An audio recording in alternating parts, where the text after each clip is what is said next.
The universe was believed to be stagnant and unchanging. Sure, the planets had their orbits around the stars and the moons had their orbits around their planets, but that was as far as it went. It was believed that galaxies and the distances between galaxies never changed, and that the wider universe had remained the same since the dawn of time.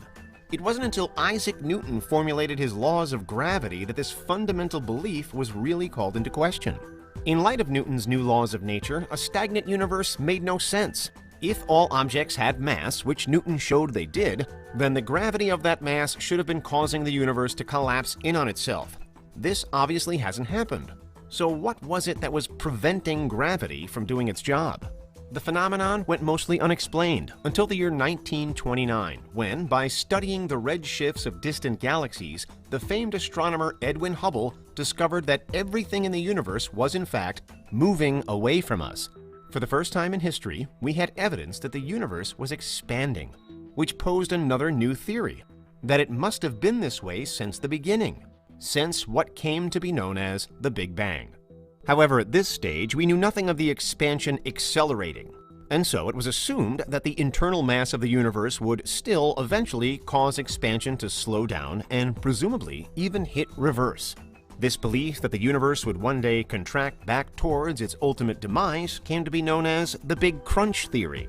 All known evidence indicated that this view could well be the true view of the nature of the universe, up until the year 1998. Then, two separate studies discovered one of the biggest surprises in all of modern physics.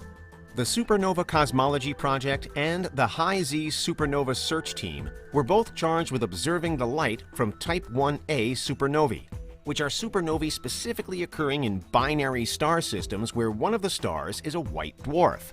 Both projects had expected to observe that the supernovae would be moving away from us at a decreasing rate, meaning that expansion was slowing down. But what they actually discovered was that the pace was increasing, and we've known since then that expansion is accelerating.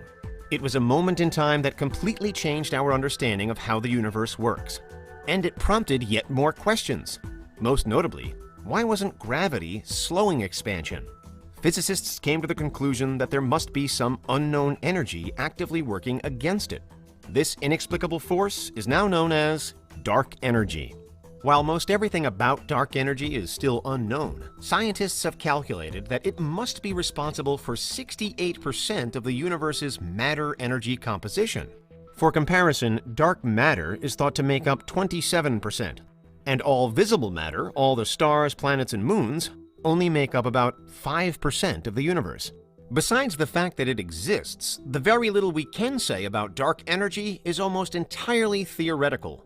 The problem is that it's only indirectly observable, meaning we can only examine the way it interacts with gravity and visible matter, and there's not yet a physical way for us to examine it directly. Nevertheless, most of the evidence we have indicates that, unlike matter and radiation, for example, dark energy is uniform throughout the universe. It doesn't dramatically shift or change in density as new space is created. Instead, it's an intrinsic property of space itself. And this base understanding has allowed physicists to theorize three possible fates for our universe. If the energy density is in fact a constant, then the universe will simply continue to expand at a steadily increasing rate, culminating in what's known as a big freeze.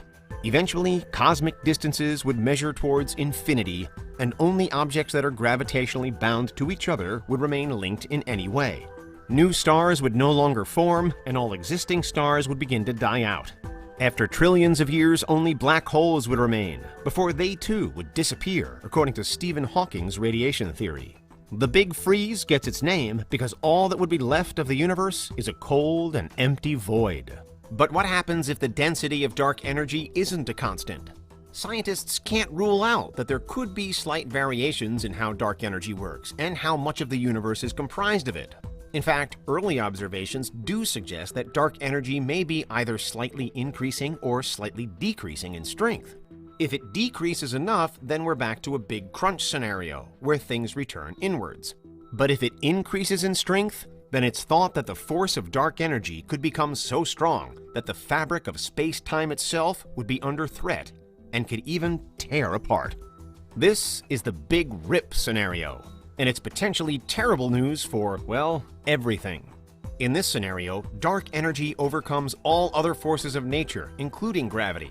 Whole groups of galaxies are pulled and stretched across the universe. In the Milky Way, we'd first see the star systems on the outer arms break off, but nothing would truly be safe. Eventually, the Big Rip would reach as far as our solar system, relatively central to the Milky Way, pulling it into the abyss to drift through the cosmos all on its own. And then even the solar system would shatter as dark energy becomes too powerful. The planets would one by one be ripped from their orbits, and then they too would be singularly destroyed. According to some models, the strength of dark energy could continue to grow to an infinite degree, so that planets, creatures, plants would all be pulled apart.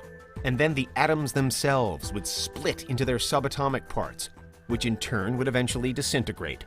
Besides dark energy, the universe would again be left as an empty void. It's just that this time, it will have taken an incredibly violent path to get there. Unfortunately, because there is a suggestion that dark energy may be either increasing or decreasing in strength, scientists can't yet rule out that the universe is ripping itself apart. And many confidently claim that it's beyond doubt. The Big Rip is happening. Fortunately, however, according to most current predictions, if the Big Rip is to occur, then it won't be at least for another 80 billion years from now. That's almost 20 times as long as the Earth has existed for. And what's more good news is that it's thought that it would take around 10 billion years before the first even slightly noticeable effects of this incredible phenomenon would take hold. So rest assured that you're not about to be torn apart today, tomorrow, or next week. It's a problem for your very, very, very distant descendants to work out. But for now, you're safe. Of course, the fate of the universe remains an ongoing question for science regardless.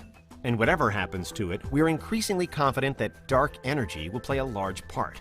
Luckily, the coming years will see a number of next-generation telescopes put into action. And these could trigger a new age of cosmological enlightenment as we begin to unravel the secrets of dark energy. The first of these telescopes, Euclid, is set to launch anytime before December 2022 and will be able to measure the redshift of galaxies and therefore the density of dark energy with all new levels of accuracy.